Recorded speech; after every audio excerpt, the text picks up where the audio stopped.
A question is trending on TikTok through Eagles Nation that I want to get to, which is the question, do you think you could throw for 10-plus passing yards in an NFL game? No screen passes, no shovel passes allowed. Of course, Tony makes the face. That'll be the first pass for me. Yeah, of course. Yeah, Tony, you throw for 350 yards. No, not 350, 4 but at least 10. touchdowns, no interceptions. A.J. Brown responds to this with, I promise you, after getting crushed by Hassan Reddick and Fletch falls on you, your body will go into shock, and you're not even going to want the ball, I promise. Half of y'all won't be able to see over the O-line. People are going to wish they stayed on the couch commenting. Can I do that play where I'm in shotgun and my running back comes over Wildcat style and I say hike and I just tap it to him? No shovel pass. No shovel That's not passes. a shovel pass. That's got a different name, I think. How about the wide receiver screen? Can we do that? Those screens also. Bubble You weren't screens. listening. Damn it. You guys don't listen, do Wide you? receiver screen, though. It's a different There's kind no of screen. cheating. You got to throw the ball The down ground the field. rules were laid. Literally no screen. They Very were- sorry. no, you guys are already trying to game the system because A.J. Brown, a giant human being, made of muscles on top of muscles, is telling you you don't want to do any of this. Okay, how about this? What if I'm what if I'm running, it's thrown to me behind the line of scrimmage, and then I pass it forward and people think I'm going to run the ball? You're nervous about throwing a first pitch out tonight. Well, that's because I have- Fletcher Cox Listen. is not going to tackle you when you do it. Listen to me, Dan. I'm injured, and we've discussed this many times. I have an elbow situation that may require Tommy John surgery, and I also have an injury to my eye that, if we remember correctly, Tony had earlier this year or last year, and it required him, not only for him to be here in a wheelchair, he had one of those support animals who had like the wheelchair with the wheels on the dog. That's how much Tony was injured, that the dog was in a wheelchair. Like, that's how bad it was for him. The way Billy said I have an eye injury reminded me of the old Eddie Murphy sketch where he's getting sued by everyone who was in a fight in the nightclub. He says, yes, see, I wasn't in the fight per se, but then a light fell down and it reflected off the disco ball and it created a very uncomfortable sensation in my eye. No. That's why I need $10 million. No, this is diagnosed. I have to put 2 different types of drops. And I ordered Amin, and I was made fun of. We were just joshing around last break. I was made fun of in the other room because I ordered those sunglasses that go over your glasses. Oh, yeah. Because there's lots of Like people that are sensitivity. 1,000 years old. I wish I could get those. These actually look like real sunglasses, just like comically large because they have to fit over your like they look almost like Ray-Bans or like blue, but they've been delayed 4 days by Amazon. It's like by the time these things are going to arrive, I only ordered those because they said they could be here the next day. And we're 4 days in, and every day I'm driving looking into the sun because the sun rises in the east and it's burning my eyeballs. And every day I'm like, is today the day I go to Navarro to get the old people ones? Because I know they're going to have them there. I know I have to go to Navarro to get it because if I go to CVS or Walgreens, they're not going to have them. So I have to go to Navarro Pharmacy to get them. Do I give up and go there today? Because then I know what's going to happen. It says that it's lost and it hasn't been shipped, and then I arrive home and it's going to be on my doorstep. Billy, here's the fun part. You just complain and they'll give it to you for free. Who do I complain to? A robot? Amazon. No, but then it's like a whole thing. No, it's not. Yes, Trust it me. is. Trust me. They just like, you know what? Keep it. No, I know that. I know. I actually had one of those for the first time that I'm like, this is something that I don't really need. It doesn't fit me. I'm going to send it back, and it was $5. I'm like, they're just going to tell me to keep it. And then they didn't tell me to keep it. I'm like, now I need to drive all the way to a UPS store to return this thing that costs $4.99. And it takes like half my day to do this. And that's what's going to happen with these sunglasses if I give in. So now I'm like, I don't even know who I'm fighting with, but I'm like, I'm not going to buy a second pair. They need to send me the pair that I ordered. And by the time they come, my eye's going to be fixed, or it's going to be so much more damage from looking into the sun every day. Can you imagine being at a stoplight and looking over to your left and Billy's got these? No, these are huge cool. These are cool looking sunglasses ones, on, I'm he looked telling back you. at When and I you're went to Navarro as a little kid, I used to pretend I was Cyclops, like in that section. I'm telling you, if I went to the Palace with these on, I would be killing it. We have gotten a touch spoiled at how quickly Bezos gets us stuff. And Chris Cody was, while you were talking, he was putting down the imaginary flap from the car that is right over your eyebrows. I love the flap. That's what I'm saying. That's all you gotta do. You're like worried about Phrasing. the sun and stuff. Okay. We need to talk about this. Car designers, if you're listening, there's been an advancement in that car flap, the car shield that comes down, that has existed for years because my car's a 2013 and it has it, but there's new cars that come out that don't have it. And it's, you flap it down, right? It's like the sun shield. and then you could slide it yeah. over. Game the changer. one that slides over, but you changed the game. You use that when you put it on the side. Exactly though. right. You Yeah. flip it to the side, and then you extend it, and it always blocks the sun. Or you're driving in the passenger one, you put down the passenger. yeah. You don't even have a passenger in the For car. And sure. if you do, too bad, so sad. You're the passenger. We're dealing with my eyes Yep. here. You flap it down, and then you extend it. Driver No, there's comfort is paramount. There's cars that come out now that don't have them, and I do not understand how that's even a thing. Yeah, it's but- like going into a car and you still have to manually crank the window. How is that still a thing? Free game for car manufacturers. Do another one where it extends downward. That could get dangerous. What does that even mean? Field of Like vision. like if the sun Field of vision. downward. Oh. Look, nothing's flying at you. Everything's on the ground. So really, all I need to see is the ground. If I can't. That see, is not how Yeah, driving but works. That's how driving stoplights. works. How do you look up at stoplights if you're? It's We're on the ground. I like Amin's idea because it protects your eye. It's the rest of you that's going to die in a fiery crash because you can't see anything. But your eyes will be protected from the sun Exactly. impeccably. I am looking at a photograph here before we update. Logan was such an asshole to Scott Summers. I mean, just like he was just trying to cuck his wife the entire time. But Scott Summers also is a little bit of a douche. a little bit like I'd like to watch, but with my goggles on. Yeah.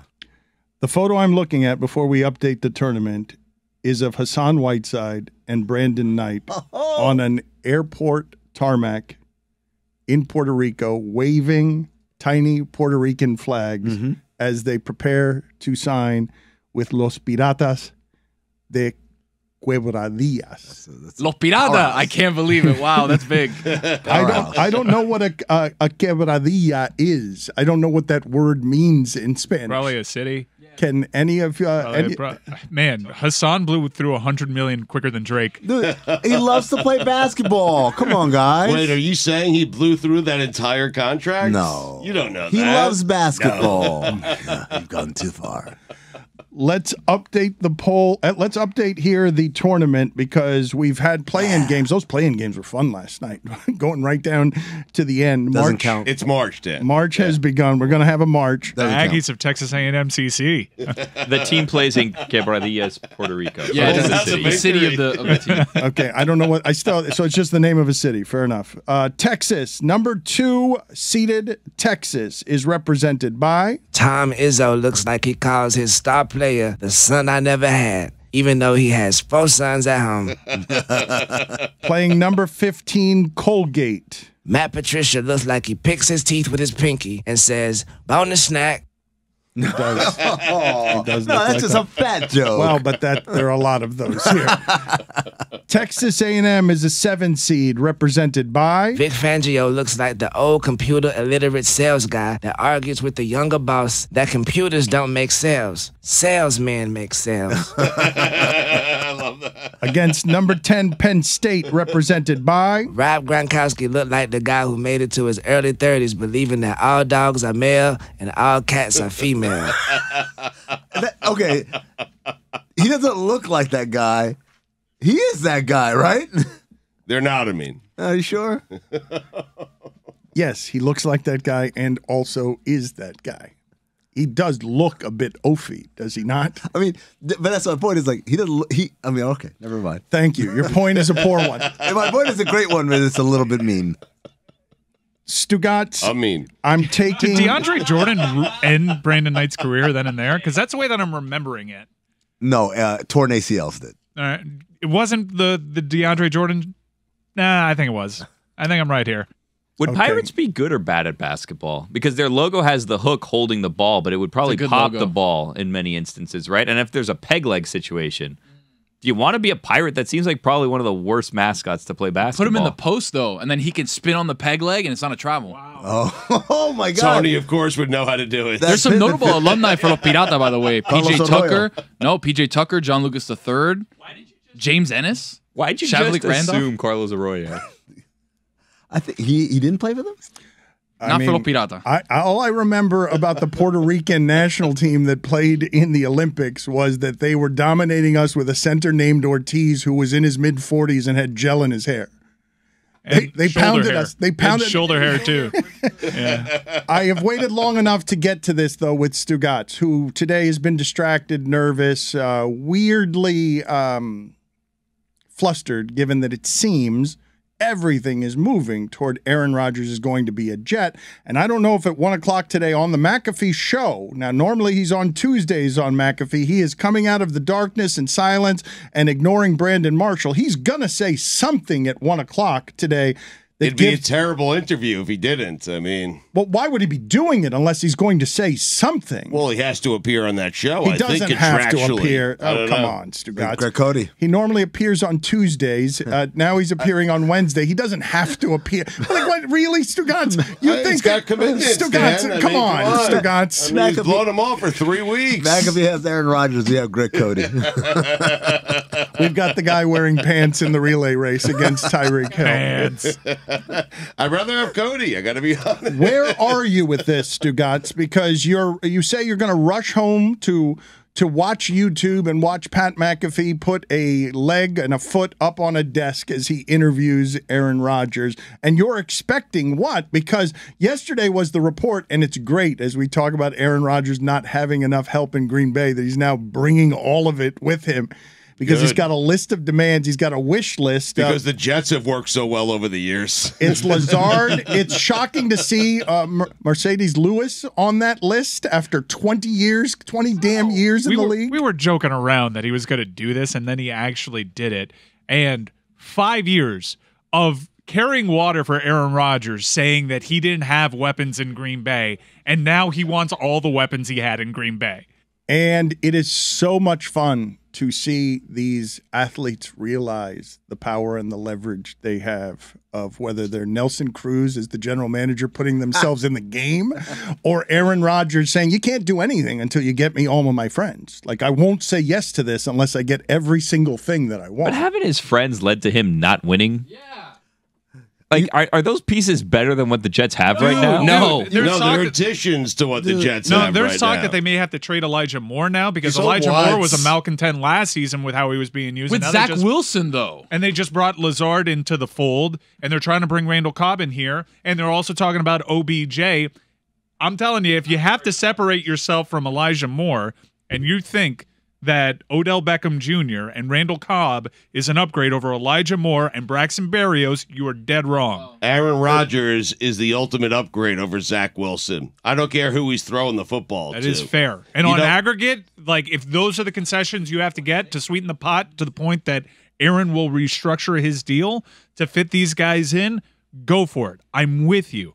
But position by position, just because they're his friends, these aren't necessarily upgrades. Mike, this player, a player of this caliber, never chooses this franchise, this Brett Favre organization. did. Same team. No, Brett Favre was traded. He wanted to go somewhere else. He wanted to go to the Vikings. He eventually got there after a year or two with the Jets. Aaron Rodgers is choosing the New York Jets. He is choosing. He's choosing that defense. He is. I don't care And the why young he's playmakers. choosing. He seems to be choosing an organization that's going to Guys, let him do whatever he wants, this which isn't play- necessarily going to go well. This player never chooses us. He's choosing us, and he can bring whoever he wants. I don't care who he brings. That's why he's choosing you. He has all the leverage, yes, and he should have the leverage. He's one of the all-time greats, and we're one of the all-time worst organizations. Like, it's perfect. He should have the leverage in this situation, and I'm happy he's bringing Odell, and I don't care who else he brings, because this guy never comes to this team, ever. It's almost like he's self-sabotaging so that when it doesn't work, you go, oh, you know, I was Aaron Rodgers. I didn't have any help. You guys got me all the guys that I had no help with in Green Bay. You guys, he keeps doing this. He keeps doing it, and everyone falls for it. You think he actually is trying to win and be? He's not trying to Billy do that. and Stugotz are with you on he's purposely tanking. I really don't want to do that conversation. That was the Again, last year. I've had it enough. No, that Stugotz thinks conversation. Stugotz is out here like really Sent believing. Devontae Adams to the Raiders. I mean, got rid of his offensive coordinator. I've heard your I mean, arguments on this. It is officially I noted was in right. the record. That's fine. I don't- Billy and Stugotz believe that Aaron Rodgers was purposely losing games last Before, year. yeah, no, Yeah, enough. I believe It's a he's long trying. play. I think he's trying to win, and I don't dislike Aaron Rodgers. I don't think this seems like the longer it goes out, this isn't going to end well, right? Like this isn't going to end with the Jets yeah. going to the Super Bowl. Exactly. I was someone who took a different tact with that list because I think a lot of people were like, Lazard, Mercedes Lewis. The thing that I saw was Odell Beckham that made me wonder, well, wait, if he wants Beckham, wouldn't he have wanted him back when he was in Green Bay and needed him the last couple of years. He And did. No, but they failed to get Correct. him. Yes. And now he's saying, I'm not going to failed to get my guys anymore. the reports I've got the were- leverage. I trusted my organization of 15 years to get me the guy that I wanted, not just Randall Cobb. And I don't trust the organization I'm going to, so I'm going to tell them to do it on the front end. I'm good with that. When Odell ended up going to the Rams, he did have negotiations with the Packers, and the reports were that the Packers really wanted to prioritize his special teams contributions, and they didn't really see him like skipping other people in the depth chart. So there wasn't an alignment on how they would use Odell there. But yeah, he made it very clear to Green Bay that he wanted Odell, and they didn't work it out with him because of how they wanted to use him. We're in a new time, and I really do believe, for as much as we've overcovered LeBron over the few years, like he instigated all of these people realizing the power that they have to negotiate these things. Because Aaron Rodgers right now has held up some of free agency, some other organizations, what they want to do at quarterback. He's held up the whole line. He really hasn't. Mike, He really hasn't, because it's done. Derek Carr fell into place. Jimmy Garoppolo fell into place. The quarterbacks, Andy Dalton is falling into place. The quarterback market has Jameis. All these quarterbacks know that this deal is done. That's why what he's doing right now is bullshit. It's why I believe Billy when he says Aaron Rodgers is not going to say anything on Pat McAfee right now, because Aaron Rodgers gets off on this shit. Well, He loves you talking about him. outside of LeBron, though, like how often has this worked? Like how many times has the player getting all the power led to them actually winning a championship? And it was hard for it to work for LeBron. It worked in spite of those moves that LeBron forced. I mean, Brady kind of asked for some stuff from Tampa Bay, did he not? Gronk, right? Yeah, he got it. For the most got part. it, They were and it also worked. uniquely positioned Well, because I they mean, had a but great defense. he also- He didn't bring the entire team, but it worked. Well, he also, if you believe reports, didn't want to go to Tampa originally. He wanted Right. to go to Las Vegas, and then that didn't work out, so he kind of settled for Tampa. And while he was in Tampa, it seems like the whole time he wanted to be in Miami, which is a weird thing. The reports recently I just want it to be over. have suggested, I mean, I think everyone is We like are that, all in agreement on that, I think. except for Aaron Rodgers, who might take it all the way up to the draft. Maybe Aaron does like the thing that we've joked about for years where like opening day you have no idea what team he's on and he just comes out of a tunnel. And then it's like With a sweatsuit Carolina on, randomly, and he yeah. unzips it like, Carolina. oh, it's blue. Stugotz, you cannot continue disingenuously thinking that this isn't going to happen with Aaron Rodgers. You're like living and dying with all these. No, no, They no, no. just signed Lazard. They've cleared all the space. He's fucking going to It's New too York. real for I- Stugotz, He's though. going to New York. All of this is bullshit. I think he's going to New York. I think it's going to happen. I'm encouraged by what's going on. I like the wish list. I don't mind it at all. I'm just tired. That's it. Like, I'm just checking my phone every 5 minutes. Like, I just want it to happen. I want to celebrate it. You want to see him in the jersey. You want to see the graphic. You want to buy the jersey. I want to get know all we that. have him. I Yeah. want to hear him You say, have him. I am going This to is the- all bullshit. I don't want to hear from you. And even if he says it today on McAfee, I won't believe it until Schefter tweets it out. I mean, that's it. If he says I'm going to the Jets today, Yeah. I won't believe him. And poor Hal Wingo. I mean, Trey Wingo is trying to report this story, and no one's buying it. I mean, Yeah, I feel first. terrible for him. What I'm happened to his telling you, and you're not credibility? buying it. I'm telling you to your face. It's done. You're not Hal. I mean, and Hal's not Schefter. It would be incredible if he just got all his friends big new deals and retired. Retired. That would be Oh, my amazing. God. And we're stuck with him. If you hated the sport, like that would be the move, right? To just completely gum up everything. It's what Billy would do. Get Lazard a job and say, go ahead. Hey, I'm Alan. good with Lazard. It's Cobb and Mercedes Lewis. Anarchy. Yes, total anarchy. Make a giant mess. Did you not hear the segment he did with the buttons a few segments ago? What do you mean it's not what Billy would do? Billy likes to destroy everything. I think I helped.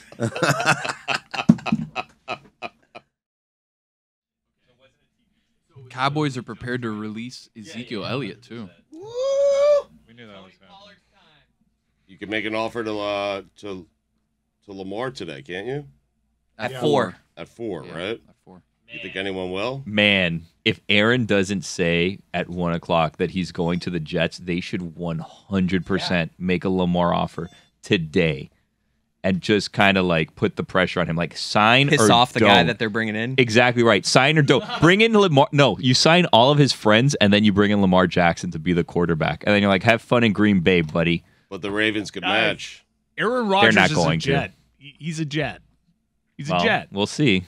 He's a Jet. Billy, I like the move. I'm just saying. What if Lamar doesn't want Lazard? He's a Jet. He's a Jet all the way. He's a I Jet. think Lamar just wants guaranteed money, right? You guys sound like you don't actually want this to end. You guys sound like you're saying you want it to need end. it to end. But you're creating hypothetical situations where, and that's a great one, where you bleep Aaron Rodgers by simply saying, okay, Lamar Jackson will have Alan Lazard as his quarterback as a Jet. Go back to Green Bay where they don't want you and see if you can ward off Jordan Love as Mercedes Lewis and Randall Cobb and Odell Beckham are Jets. What if Jackson wanted Berrios, though? I mean, I don't think that Lamar Jackson is going to have a deal fall apart where he gets all of his guaranteed money if Braxton Berrios is not involved. I don't think that's a scenario we have to consider. Okay, but it sounds like you guys want to keep talking about this. It would be great. Dan, wouldn't it be great if at the end of the day, all of Aaron Rodgers' friends end up there with Lamar, and then Aaron's like, what do I do now? I think Dan's rooting for all of Aaron's friends being there with Zach Wilson.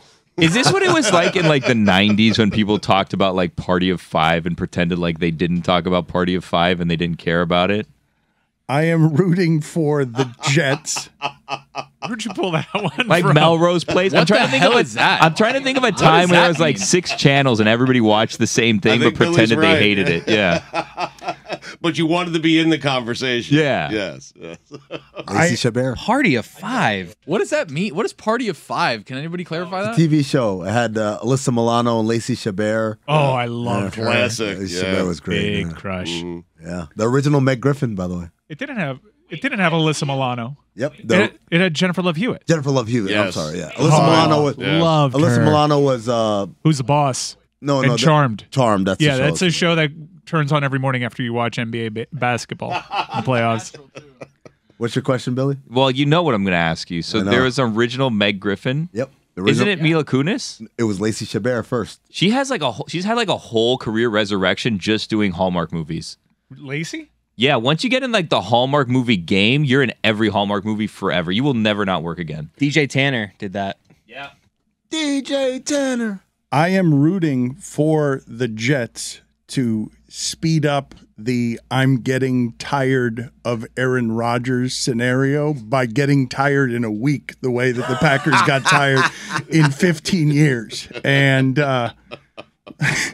turning this into Aaron Rodgers roaming the earth looking for a place to play because the Jets have gotten Lamar Jackson. Probably slightly unlikely. We'll go to Baltimore. Let's go ahead where he would have no wide receivers and be asked to run around like Lamar Jackson in an offense built for He'd a still scrambling win. He'd be quarterback. fine. There was a fake tweet going out there that had the Patriots team plane in Colorado, and people were saying, "Ooh, they're trying to steal Aaron Rodgers at the last second." And part of me was like, God, I would love it if Belichick stole this from the Jets at the last second. That would be hilarious. But we got his friends. I mean, quietly. If he, All man- the bad if weapons. he managed to pull it off quietly. That's sinister. He's like, I know how bad these guys are. Let me saddle them in this team in the division and beat up on them twice a year. he feels good about himself. He goes to New England with Belichick, and he got his friends jobs they don't deserve. You say this as if it's crazy, Mike, but I believe this entire scenario and free agency in general makes people crazy because Colin Cowherd was arguing yesterday that if the Rodgers thing fails for the Jets, they should go after Mac Jones. And I'm like, what the hell are you talking about? I love Colin that. Cowherd genuinely said that this is all eyewash. He's just like, hey man, just try to get you a job with the Jets. That's the whole purpose of the wish list. Like, I'm working over here. Sorry they couldn't bring you, but you can't blame me. And it was dismissed so out of hand by Will Blackman. He said, Aaron leaked it. He's like, Aaron leaked it for this nefarious plot. And he goes through, Will Blackman points out, like, you talked for a minute straight detailing this idea, this theory, and it's totally preposterous. It was Billy Madison. It's like everyone in the room is now dumber for having heard it. What is your move? Like, if you don't get Aaron, what's the move? I award you no points, and may God have mercy on your soul. Lamar, Brady, Cam Newton? Tannehill. Brady.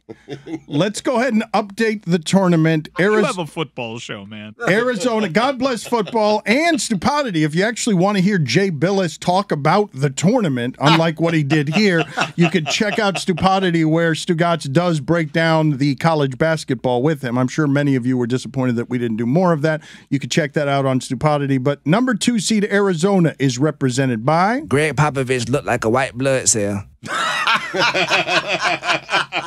That is a 2 seed, yes.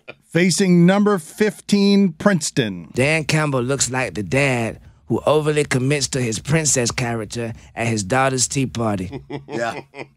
Wearing the tutu and got the little wand. Yep, absolutely. Tiara. Yeah. It's just Hulk Hogan in that movie. No, it's the Tooth Fairy with The Rock. That's what it is. Number 4 Virginia is represented by Andy Dalton looked like a camp counselor who constantly gets pants by the campers. Red Rifle. Is that what you just went, Yes. when you just Every heard time I hear his name. Yeah. Andy Dalton's name? Number 13 Furman, represented by Adam Silver looked like a Van de Graaff generator at a junior high school science lab. What the hell is a Van de Graaff? Same note too, Juju. I wanted to ask you something for your basketball expertise here. What the hell is a Van de Graaff? When Cam Reddish Sounds like a killer 2 guard for Duke. What the hell is a Van de Graaff? When Cam Reddish says of leaving the Knicks that his playing time was all politics and favoritism and shit, and the numbers on the court suggested that they were better when he wasn't on the court than when he was. Not by much, but enough to make Thibodeau decide that Cam Reddish shouldn't be playing. When he says all politics and favoritism and shit, it's a lot of players say that when they believe they're very good and aren't getting their opportunity. Is it real? So, in the case of Cam Reddish, the front office wanted him to be playing because they gave up assets to get him, right? They traded Kevin Knox in the first-round pick to get him. Thibodeau was not enamored with him. He did not like his practice habits. He didn't think he was applying himself, but was playing him under directive from the front office. And at some point, Tibbs realized, if I keep playing this guy, I'm not going to have a job. And the moment, if you look at it, the moment he stopped playing him, that's when the Knicks started playing well. So it's hard. That doesn't mean that Cam Reddish isn't a good player, but it's hard to argue with Thibodeau's logic because the results are bearing out.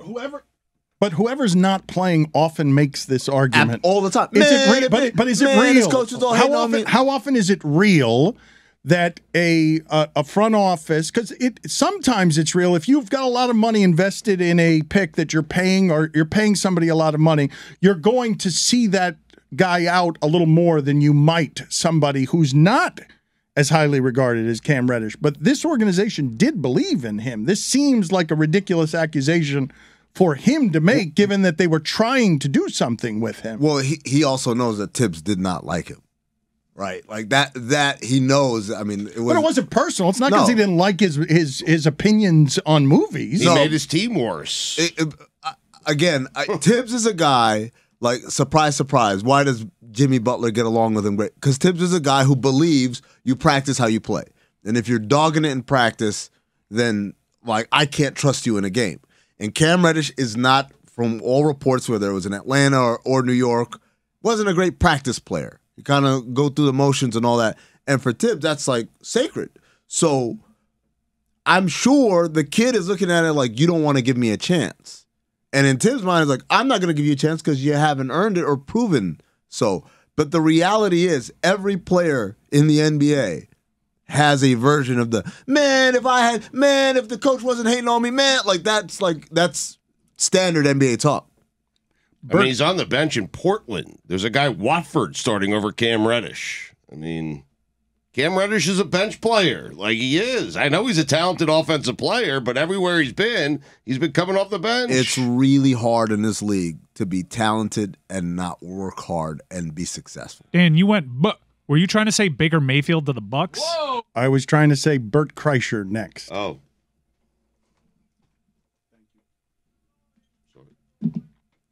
Baker Mayfield really going to the Bucks? Yeah. That's good. How about that? Well's drying up, Stugotz. I know. Thanks, Bill. Red Rifle's out of play now. Oh my God, Brady's running Stugotz. around. What happens? I always have Brady. What happens? How do you hold that bag?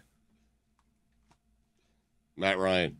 Shit. That's the best scenario. Hey, for Bert, Matt how's it going? Ryan. What's up, guys? How you doing? Hey, Bert. We're doing great. Thank you for doing this. Fantastic, Oh, I boys. You appreciate sound excellent.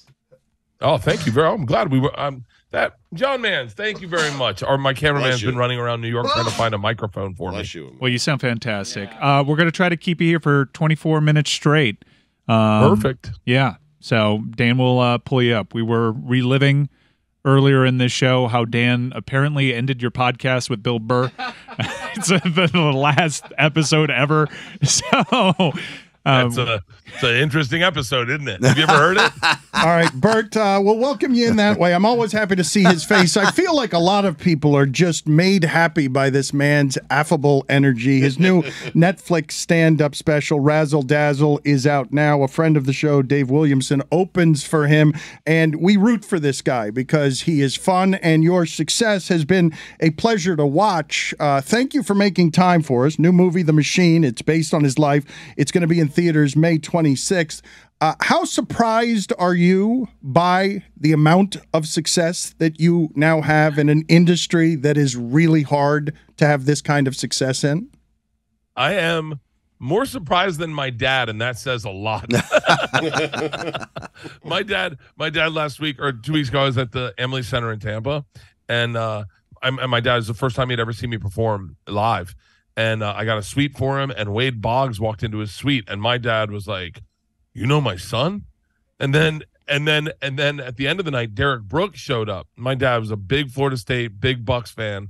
Derek Brooks shows up and says to my dad, "Can you believe where your son is today?" My dad goes, "I've never seen him before." And Derek Brooks goes, "I was at his first show he ever did in Tallahassee." Oh, wow. My dad left and was like, "I don't even know how to talk to you anymore." He doesn't deserve a Yes, look he at me, does. Louie. Kind of did. I mean, it's a great story. This happened It's a to great him, though. story. but, They're good stories. First show, Brooks. All right, I'm not going to argue with you. It's not right what they're doing, Bert, and it's disrespectful. I did want to just talk to you, though, about your dad. Couldn't have believed in you when Rolling Stone was naming you the top partier at the #1 party school in the country. You were a failure to your dad at that point, were you not? Pretty much, yeah. I mean, I was in college for 6.5 years. I had no plans on what I wanted to do. And one of my pitches was maybe I'll just go to Aspen. And he's like, "How are you paying for Aspen?" I was like, I thought that was a Wii game.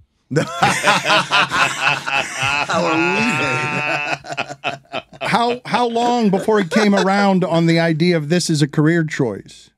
He was pretty quick with it. My uncle's really successful politician, lobbyist.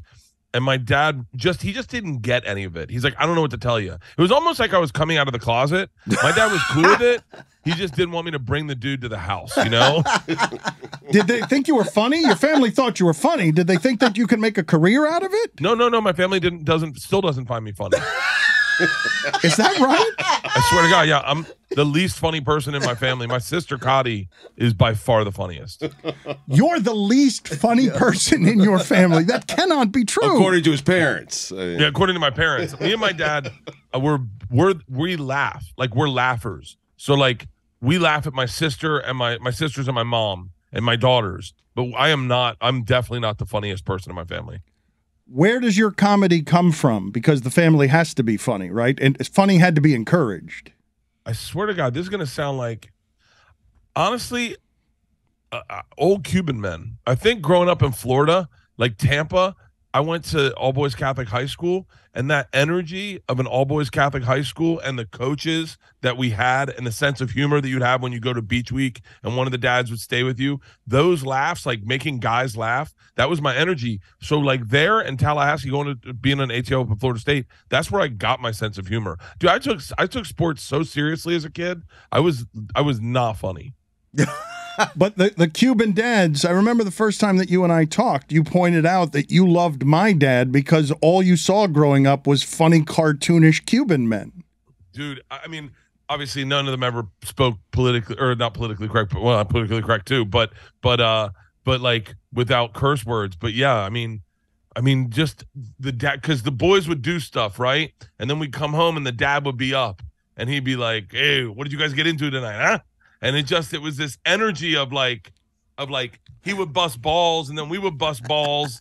And yeah, the majority of my sense of humor is Florida based, because all my sense of humor is based out of like all boys Catholic high school and a fraternity up at Florida State. And like basically just sifting off the people I thought were funny and then that's how you find your sense of humor, really. And when you're taking your shirt off and using your body as comedy, you're going. That's Florida, bro. You're going Florida. maximum That's Florida, man. That's Florida. When did you decide to start doing that? When was it encouraged? When did that become your signature? The idea that you're up there just throwing your body at the people here in a tight pair of jeans, shirtless. I was. The jeans have gotten tighter the fat I've gotten. They weren't always tight. My daughter said Baby Walrus needs to move out of skinny jeans. I started doing it just to cheer myself up, because you get on the road and do like a Thursday night and you'd be like, I got a whole weekend ahead of me. This is going to be a long weekend. I'm missing my family. It's not sold out. So I would rip my shirt off and kill a beer to make myself giggle, because I thought it was silly, and to remind myself this should be fun. And then one night I was in Columbus, Ohio. I ripped my shirt off and killed a beer. And then something happened in the room and I forgot to put it back on. And one of the comics I respected was in the back and he was like, "Bro, you just did a whole hour with your shirt off." And how does this work with comfort with your body? Because not everyone can do that. You're the first to be doing that. Not everyone is comfortable enough with their size to be in front of thousands of people shirtless like that, because it is funny. It's interesting because I have this reverse body dysmorphia. So like I heard a story, secret time. Obviously I'll tell you, but secret time. I heard a story that Chris Pratt was a fat kid growing up, and that someone told me like he'll always be fat in his head. No matter how great of shape he is, he'll always think of himself as a fat kid. I was in shape as a kid, and so I do not see myself fat at all. As a matter of fact, I think in Razzle Dazzle, I look low-key jacked. I think I look better than I've ever looked. My shoulders, dude, look at my shoulders. You are jacked. Oh, yeah. You got some cuts right there. You see it there?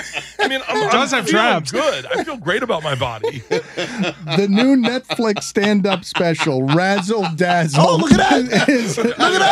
Bert, stop making those Never show faces. your belly button. Yes. Do that thing where you're Let's increase your female viewers. make your boobs move. This is a body you can get.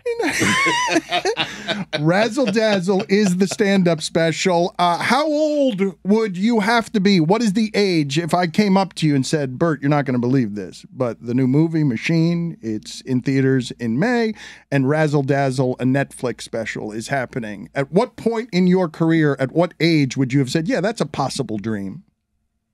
Oh, 50? Where I am. I didn't think any of that was going to happen. Listen, I got to be dead honest with you. I shot Razzle Dazzle in November, and I'm used to the Netflix specials, but with the Machine movie, that was sitting on a shelf. They weren't doing anything with it, and they weren't going to release it. And it wasn't until I leaked it on Rogan that it got life. And so ever since it's got life, now it's got real life, and so I didn't think the movie was ever going to come out. Dan, Bert's got me feeling confident. You know what? I'm going to join you, Bert, taking the shirt off. Wow. I love it. I love it. Well, I'm going to have to do it too. I too was ripped when I was younger, Bert. To do it. Let's all be. Come on, bros. Oh, man. I don't really want to do Round the this, horn. but- I did Dude, not. you're looking good. The Mano Lantern. Thank you. Okay. Oh, my Dan's God. doing it too. Dano! This is Take the uncomfortable. top off. Oh, jeez. All right, you are allowing us to be more comfortable with our physical Okay. appearances. I have to take off my nipple stickers. He's a pioneer and an icon. Oh, look at Perfectly Dano. haired. Yeah. Mr. Nipple. Oh, Right there. Perfectly Do haired. this sorry, to and this everybody. shirt, I don't know. It's like a Really cold routine. in here. Yeah, It's it reverse is body cold in dysmorphia. here. Only Yeah. it's a reverse It's a body really dysmorphia weird thing. time for Jessica to come We back are- into yeah, I the was room. like, Jessica, Perfectly do not haired walk in gentleman. here. Hey, Jess. You like it, Bert? Get out. Beautiful. Thank you. Absolutely beautiful. Thank Why So are you you. massaging? Andrew Luck making an It's appearance cold. there. Bert, I do want to know when you were partying, the top partier at the #1 party school in the country. What did that look like? You're looking at Marijuana in the afternoon, Yeah. around 4. Simpsons, fried chicken, and a lot of cocktails up until about 2 in. Then back to my place. Goat Campbell around 3 in. Joint set on the Seminole Head. I love you. And not a lot of sex, just dudes. The best 6.5 years of your life, Bert. How much public nudity was there? An aggressive amount. This is back before that was considered assault. You can't do that. You shouldn't be. Publicly nude is probably a bad idea, but this was a different time. I'm feeling assaulted right now in this. I took a dump on a pizza box to win an election. Like I was totally naked. Like this is back when that was called provoking. That is a great sentence. I took a dump on a pizza box to win an election. By a landslide. I won by a landslide. I mean, that was Trump's platform. What can you tell me about being moved performing in front of so many people? Because the crowds now where you gather are enormous. They surprise me even as funny as you are. I'm telling you, I had a real moment in Boston. I had a real moment in Tampa at Emily, but I had a real moment in Boston when I walked in. And there's this old guy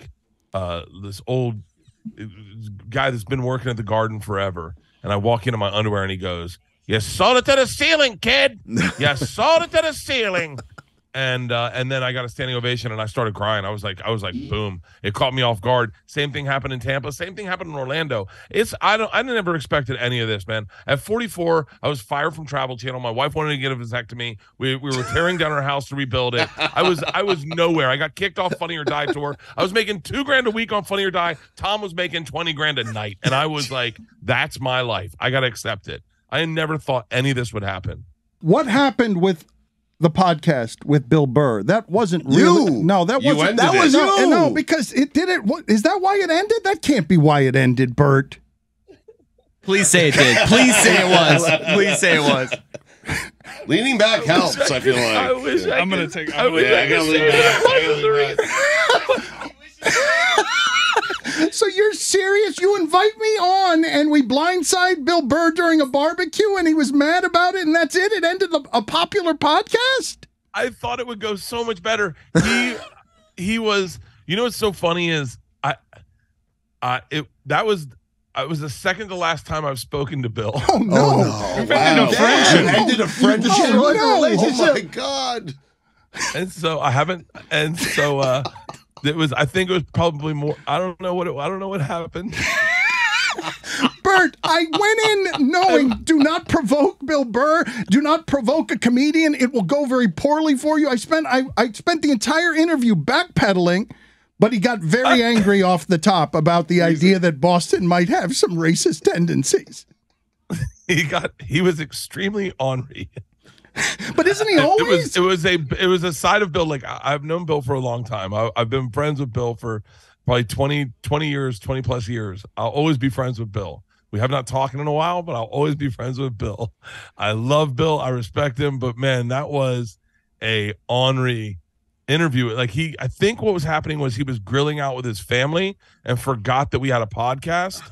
And so when he came in and had to miss the grillings, I think that's what's happened. I don't know exactly, but I know that I was in Serbia. I kept cutting out and I'd come back in and hello. That was Roy walking into the room. I stopped you dead. I don't know why Bert He walked in like Bobby Shmurda in a prison shower. How you guys doing? Why did you look at why did Roy stop you in your tracks like that being shirtless? He stopped and just stared at me like I was in the wrong shower stall. Continue, please. But yeah, I think there was it, and then I think that I was cutting in and out, and I'd cut back, and I jump in at wrong times, and I was like, I just should shut up. And then I was in Serbia. I was finishing the movie. We didn't talk obviously then, and then when we got back, the podcast ended. He just didn't have enough time. He didn't have time for it. I don't think it was you. I think it had to be me. I don't believe you. The Machine, the new movie, is again based. What an honor! What a title, though! What a title! I mean, Albert they Pujols. call him the podcast killer. Can you tell people who do not know why your life is interesting, why The Machine should be in theaters? For the people who don't know the story, because it is a bit crazy, tell them why The Machine is something they should be watching. When I was 22 years old, I got involved with the Russian mafia, which should lead you enough interested into the story. We robbed a train together. We ran a pool hall scam. We stole a boat, and I got away with it. And so it's a story I told on Rogan, and it's what's crazy with the interesting part of the story. And I've heard this story a lot. The most interesting part of the story is the reason it goes viral. December 27th, I posted on Facebook, and I go to a show. I come back and I look and I see that it's going viral. It's got 3 million views. I'm like, why is this going on? My wife goes, you should read the comments. And the first comment under mine, the one that everyone's commenting on, was left by a woman named Kristen Hodgson. And her comment read, this story is 100% true. Bert, I was in Bert's Russian class. I was on this trip. This story is 100% true. He robbed us. And then tagged all my classmates in it. And then they commented and posted pictures, and so all of a sudden the story that people had heard was like, oh, here's a picture of Bert and Igor arm wrestling. Here's a picture of Bert and Igor drinking. Here's a picture of Bert the day he got away from robbing the train. And so, and so that I think that's what made it go viral. But it's a good story. It's a 12-minute story, and that story changed my life. Bert, I'm curious. The original version of what ended up being Van Wilder, the script was optioned by Oliver Stone. Have you ever thought about what that movie would have looked like if it were an Oliver Stone movie? Oh, no, I haven't. No. I mean, it's funny. I ran into Oliver Stone at a party. I was shirtless. I was drunk. And I had $2,200 in fresh ones on me. And I was like, when I was 22 years old, when I was 26 years old, you optioned the rights to my life, and it changed my life. I just want to thank you. I wouldn't be here today. Like, I'm really happy. I have a happy marriage and he just goes, wait, what? It was way too much for him. And he was like, and then obviously he's not going to remember an option 23, 25 years ago that was done by someone in his company. But that was my ticket. That was my ticket. I wrote a script for it. I submitted it. It was called The Undergraduates, that I thought was going to be a badass movie. And then obviously just all went away. And, from what I hear, and I don't want to ever take credit for anyone's success ever. I did nothing with that movie. I have nothing to do with that movie. It's a very cool little footnote in my life, I think. But yeah. How bad were you? What do you mean? I mean, you're Russian mafia. Robbing a train. Not at all. I'm like a drunk Forrest Gump. Like I get into situations that I'm in over my head. I don't know what I'm doing. I mean, that is the story of my life. Like the time I thought Will Smith wanted to have sex with me, it's just me getting in over my head. Yeah. Go on. I thought. So, okay, so.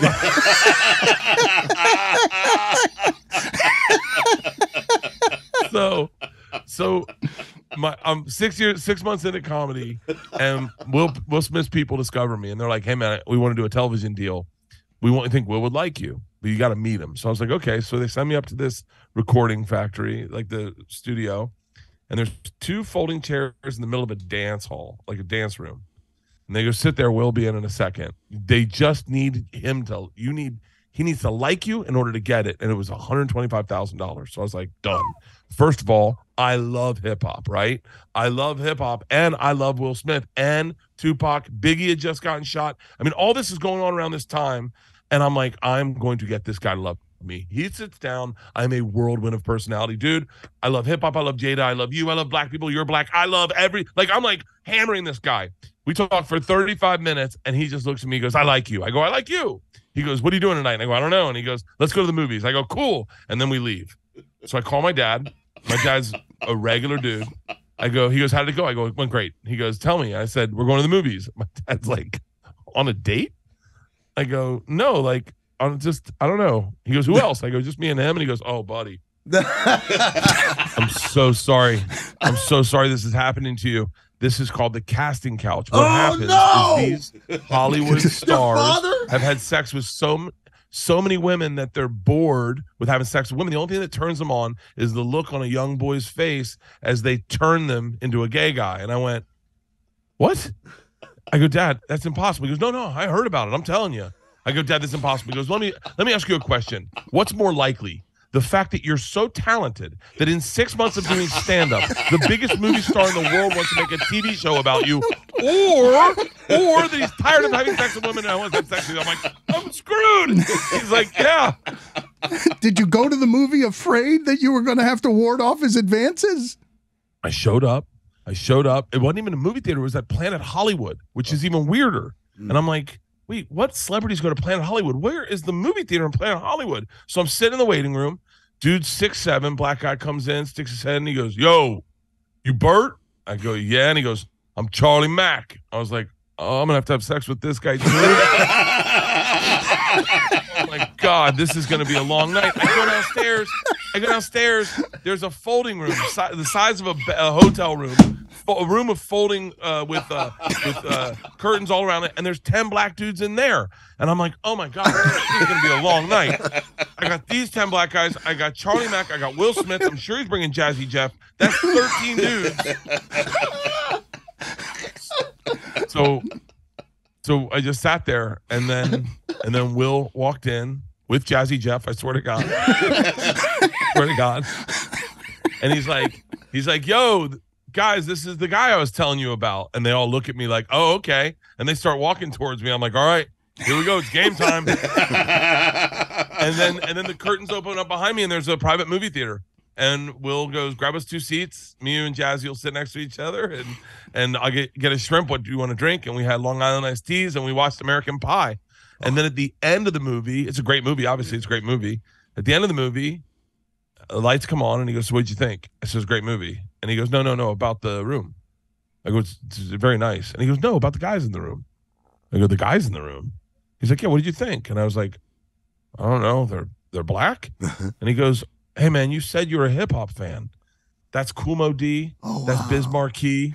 That's Big Daddy Kane. Oh, man. And he walked, and I was like, no. I could have had sex with Biz Markie. The new Netflix stand-up special, Razzle Dazzle, is out now. What do you love about it, Bert? Why should people be watching this beyond you being great at this and affable and just fun to listen to? I think I've gotten better every special, and I've challenged myself. And I take a page out of Bill Burr's book of how he does stand up. He always brings something new. I think my act outs are way better. I think my characters, my interaction between characters, between me and my daughter or me and my wife, have gotten, I think from doing the movie, my stage presence and my behaviors on stage are funnier and better. I worked on that. But more importantly, I think I really structured this hour. I love the way I structured this hour. I've got fun stories about being a parent. I wouldn't say political stories, but I have current event topics that I talk about. And I think my closer is, I wish I hadn't used my closer and I kept it for this next tour, because it might be one of my favorite bits I ever did. What were your thoughts on the pressure that was on Chris Rock in his Netflix special? I'm out. I couldn't do it.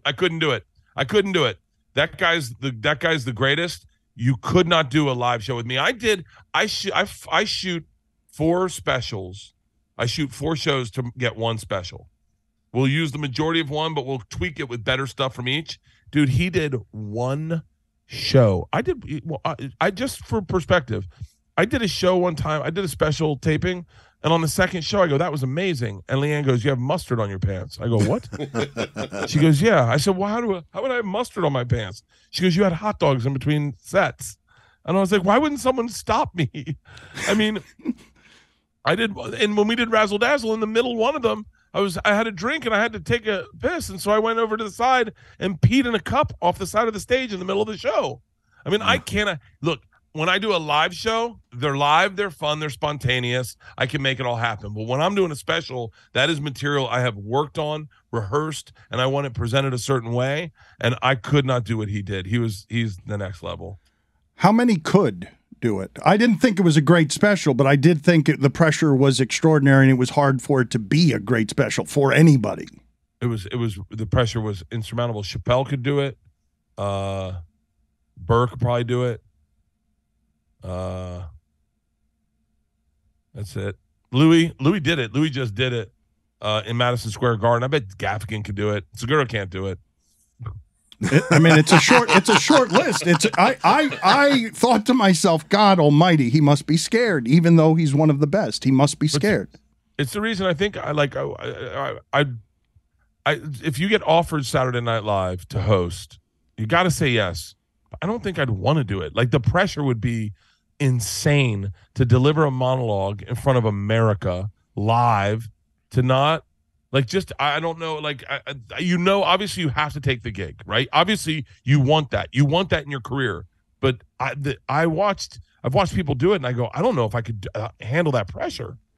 This is the height of success, a movie, Razzle Dazzle, out now on Netflix. But what do you regard as the saddest venue that you have played? We talked to the late Bob Saget about being in Alaska, a very small restaurant/strip club, and evidently the women came out with pie tins around their breasts and actual matches just representing candles. What represents the furthest away you've been from this, the dream? I did a college one time.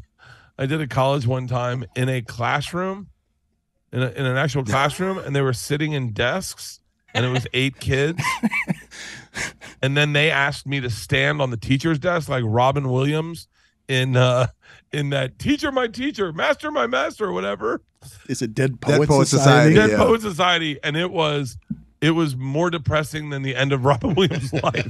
It was Bert, bad, man. Bert. I wish I would have taken that way out to get out of that gig. My God. Did you kill, though? Did you kill the room? No, I did horrible. I did horrible. There was a gender study major who did not find any of my jokes about my daughters or my wife funny, and proceeded to give me a back and forth. Arguing with you. Look at Arguing. him. He's still hurt by it. The new Netflix special, Razzle Dazzle, is out now. He's very funny, great, fun to talk to. Thank you, sir. Always appreciate your time. Apologize on my behalf to all the people broken by the economy that was that podcast with Bill Burr that I ruined. Nope. It's our history, and we love our history. I love you, brother. Thank you so much for having me on. Gentlemen. Thanks, Bert. Yeah, Bert. Thank you, guys. Thanks, everybody. Thanks, Better Man.